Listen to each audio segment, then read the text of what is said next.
রাত পোহালে শুরু হবে ভোট গণনা, প্রকাশিত হবে দেশের লোকসভা নির্বাচনের ফলাফল।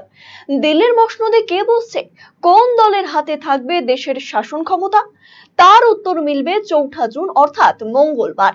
ইতিমধ্যে আসন্ন ভোট গণনা ঘিরে কমিশনের প্রস্তুতি তুঙ্গে, পাশাপাশি টান টান উত্তেজনায় ফুটছে প্রতিটি রাজনৈতিক দল।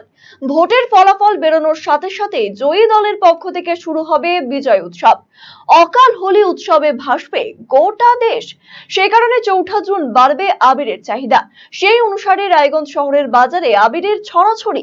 বিভিন্ন দর্শকর্মা দোকানগুলিতে সব দলের রঙিন আবিরের পসরা বসেছে। বিক্রেতারা বলছেন এখনো বিক্রি শুরু হয়নি, ৪ তারিখ সকাল 10টার পর আবিরের চাহিদা বাড়বে।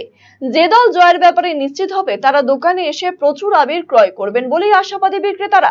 তাই সবুজ, গেরুয়া, লাল সব রঙের আবির স্টক করা হয়েছে, এখন শুধু সময়ের অপেক্ষা।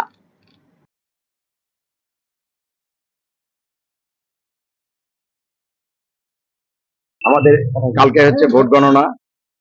এক পার্টি তো জিতবেই, একজন জিতবে। আমরা লাল, সবুজ, গেরুয়া সবই সমানভাবে অ্যারেঞ্জমেন্ট করেছি, সব বিপুল সম্ভার নিয়ে এসেছি। চাহিদা এখনো তো বিক্রি শুরু হয়নি।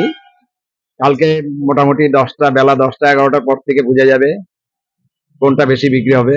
আমরা সবগুলাই সমান সমান নিয়ে এসেছি।